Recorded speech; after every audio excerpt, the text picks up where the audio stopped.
Hello, hello, hello, it is I, Ilamore, and you join us once more for a Focus On video, Settlers 2 10th Anniversary Edition. Today we are focusing on the military, and you can see our armies mustering for an attack. This video has been a long time in the making. I think it's the pinnacle of our Settlers Focus On series, and I've put a lot of work into it. Not only that, but I've struggled with health issues, I've struggled with technology issues, and the sheer complexity of the game as well. So it's taken a long time to get to this point, and here we are. So you can see an attack in progress. We're going to be looking at how the settlers attack, how they defend, their range, their capabilities, how you can win this fight, and really that's what we're after. How do you win? Because at the end of the day, if you're going to play settlers, you've got to have the best strategies to overcome your enemies. So let's pull back here and see how we get to this point with the military buildings. So the first thing to note is that military buildings are how you expand. You put them close to your border, and then when they are built, like so, you get extra territory and you can expand again. But different buildings, these different military buildings, expand in different ways. Let's take a quick look at the 4 different military buildings and how you can build them and how they expand. Now, as per usual, I've done the math for you, but as you can see, this was the experiment that I did, building, upgrading, and checking the radiuses. And here's what I found. So up here you have the building that you can start with, and you can start with a barracks, and then a guardhouse, and then a watchtower, and then a stronghold, as long as the area is flat enough. But then you can upgrade the building, so you can upgrade a guardhouse, for example, to a watchtower, and then if you want to, you can upgrade it to a stronghold. But what I found was that actually it's much cheaper to just build what you want straight out of the gate. If you upgrade, you don't get any savings in materials, and you don't get any savings in time either. So if you build a watchtower, it takes you 3 planks 5 stone, 287 seconds. If you build a stronghold, it's 4 planks 7 stone, 508 seconds. Whereas if you upgrade those from a barracks, for example, well, first you build the barracks, it's 2 planks, no stone, 60 seconds, but then you have to go down and build the guardhouse. You add the 2 planks and 3 stone, that's 4 planks 3 stone, takes 210 seconds, 60 seconds plus 50, plus 150. Then you have to build the watchtower, then you have to build the stronghold, and it just adds up and up and up. So if you can build the building that you want straight out of the gate, in fact, unless you're only going to upgrade it once, it would make more sense to build the building, then destroy it, and then build the building that you actually want in the end. It will be cheaper in both time and resources to do that. For example, if you're going to build a barracks and you want to end up with a stronghold, build the barracks, then destroy it if the area is safe, and then build your stronghold. It's cheaper. For now, we're going to use the resources and the time used just for building buildings straight out of the gate, because that's the cheapest. That's going to be the baseline that we use for our further analysis. So when you build a building, a military building, you get extra land, and the range varies based on the military building that you build. So for example, you build your barracks and you get a range, you increase your area by 7 journeys in each direction, so a radius of 7, which gives you an extra area of 169 spots that you can build in. If you build a guardhouse, it's a radius of 8, 217 spots. If you build a watchtower, it's a radius of 9, 271 spots. And the stronghold, the big kahuna, a radius of 10 and 331 spots that you can then build or gather resources or mine into. So the stronghold is good if you're trying to get somewhere that you can't necessarily build lots of little buildings to get to, if you're trying to cross a river or cross a mountain range. But actually, it makes more sense to build barracks if you're trying to expand quickly. So you can see it takes 2 resources to build barracks. You get a radius of 7. That's 3.5 journeys, or radius of 3.5 per resource, all the way up to the stronghold, where it takes 11 resources to build, but you only get a radius of 10, so you actually get less than 1 extra radius journey per resource. And it's the same with area. So you get 84.5 spots for every resource. If you build a barracks, you only get 30 spots for each resource that you use if you build a stronghold. So much better to build barracks if you're trying to increase your land quickly or trying to go somewhere quickly. Now when you're actually expanding, it's not quite true, because you already have some area that's yours if you've already got your military buildings. So you're not expanding out to that whole area. The true area that you get is less. And I've demonstrated that here. The grey area is the area that you already have. And so I've calculated the true area that you get for a barracks, for a stronghold, etc. And but the same rule applies. So you can see in our game I've expanded quickly to get the gold, and we'll come to the gold and the promotions in a bit. But you can see I've expanded using barracks, and now I'm starting to build a stronghold and a watchtower. You can see I'm starting to build a stronghold and a watchtower and even a guardhouse. Why would you ever do that?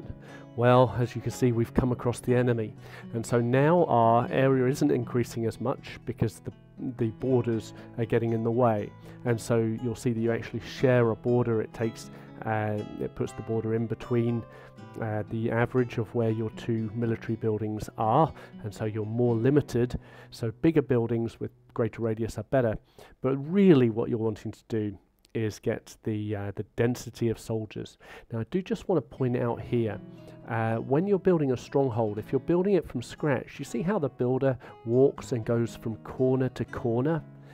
Yeah, well that's why it takes a little bit longer, about 47 seconds per resource rather than the normal 30 seconds per resource.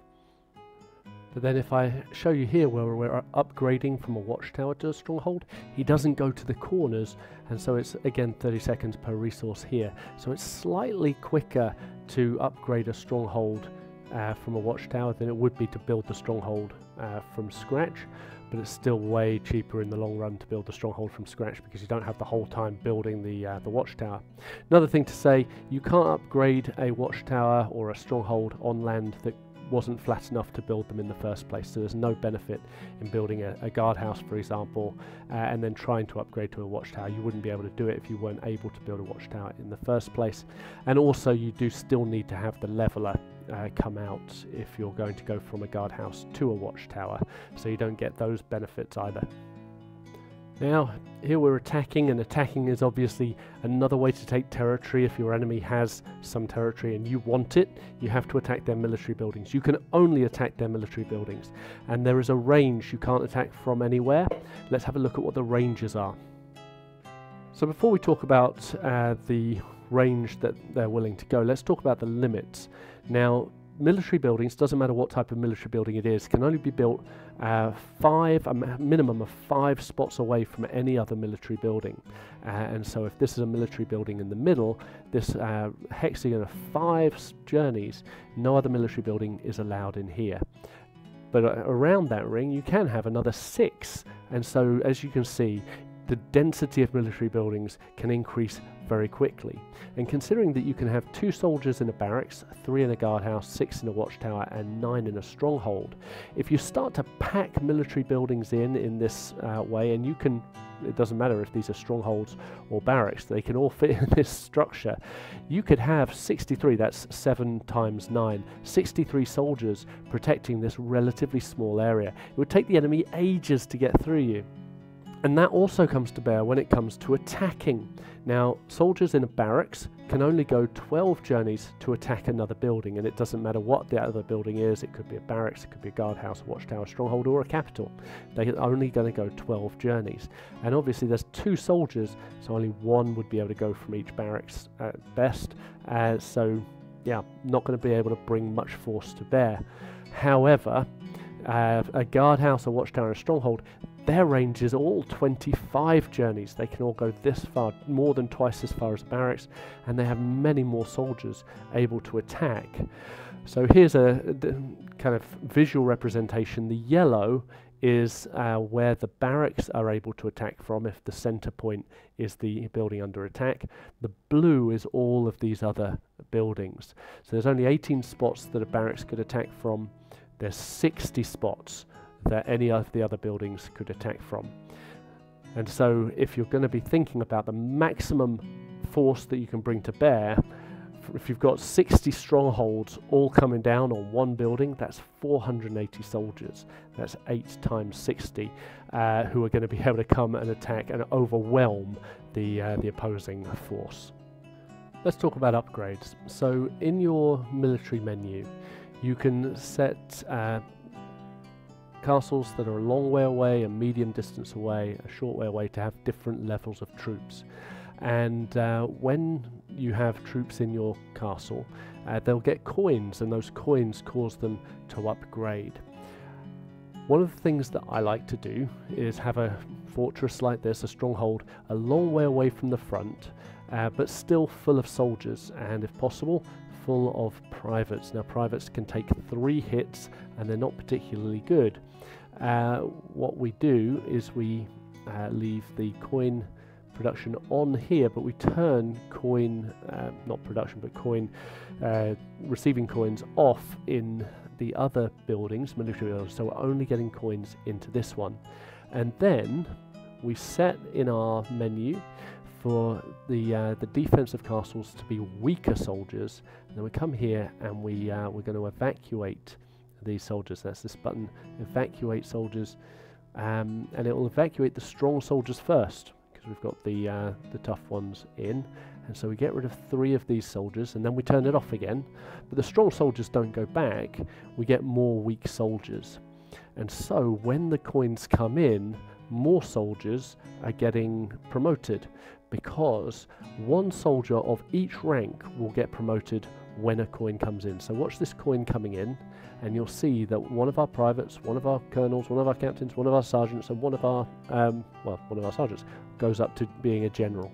So a 3-level soldier, which is the least, a 4-level soldier, a 5-level soldier, and a 6-level soldier all get promoted on the basis of 1 coin, and then they become generals. It's going to happen one more time. You'll see it here. Yep, they all went up, and now I'm going to evacuate 3 of my generals again. Turn that off, and I'm going to get 3 more privates. And this is a way that we can maximize the coins that we get from our mint. The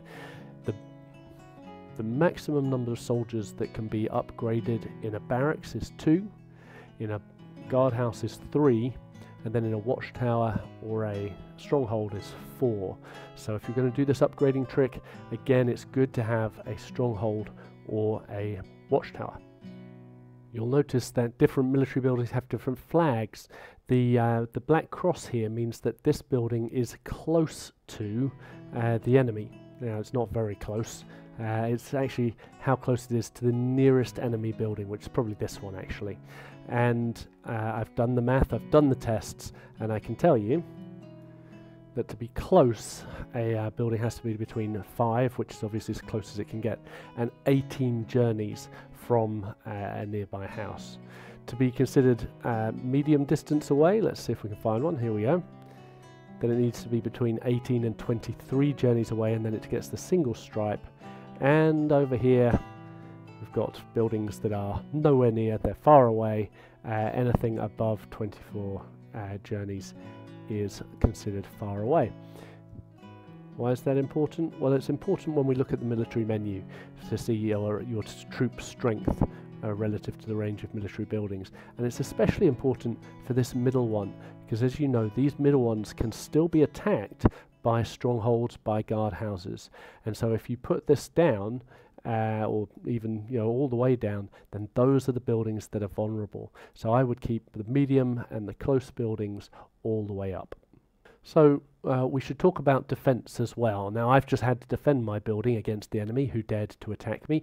So I think what I'll do is I'll force him to defend now. I've hit attack, and as you can see, my generals are coming out because I've got gold. I've done the promotions, and they're coming from those ranges. So I'm not getting anybody from barracks. They're too far away. But any strongholds, guardhouses, or watchtowers within 24 journeys, 25 journeys are sending soldiers. And as you see, I'm beating their soldiers, but I didn't initially start attacking the soldiers in the building. They sent soldiers from other buildings to defend, and the ranges are the same as for attack. So any barracks within 12 spots, within 12 journeys of this building would have sent soldiers to defend. Well, one soldier, because you've only got 2 and you've got to leave 1 behind. But guardhouses, watchtowers, strongholds, they'll send people from 24 journeys away. It does seem to be 24 rather than the 25 for the attack. But as you can see, I've gone through all of those guys. They didn't have enough people even in the buildings around them, and so now I'm attacking the people from the building that I clicked on. However, because I've got generals, I'm winning. They've only got privates. Privates can only take 3 hits. Generals can take 7 hits, and the sergeants, the corporals in between can take 3, 4, 5, 6, 7 hits. The other thing is that as you promote your soldiers, they get better. The likelihood of them getting a hit increases. So generals can't just take out 2 privates and then get beaten by the 3rd one because it's 3, 3 and 3, 9 is higher than 7. No, generals actually are better at fighting than privates, so you can expect them to take out 3, 4, 5, maybe even 6 privates before they get beaten. Soldiers do recuperate if they're given a chance to rest, but they're not getting a chance to rest in this particular scenario. I'm about to win because they've run out of privates, and that's a problem. If you send generals out, they will keep on attacking, and if the building is close enough to an enemy capital that he can keep restocking or reinforcing his building, then they will do so, and that can stop you from taking over the building for a long time. On the other hand, he doesn't have a chance to promote any of his people, and so he's just sending his privates like cattle to the slaughter there. And you can see that I've overtaken this with my generals now, which leaves me in a good position to win the game. So our knowledge of military might in Settlers 2 10th Anniversary Edition has allowed us to come to this point and challenge the capital, and we're going to finish it off here. I do hope that you've learned something during this video. I hope that it's been helpful for you and that you have a lovely time playing Settlers 2. One last thing I should note: once a building gets destroyed, or once you destroy a military building, you lose the ground that it came on. So as much as possible, you don't want to destroy the buildings that you've got. However, my poor enemy has no choice. It's coming to the end of his game. Have a lovely day.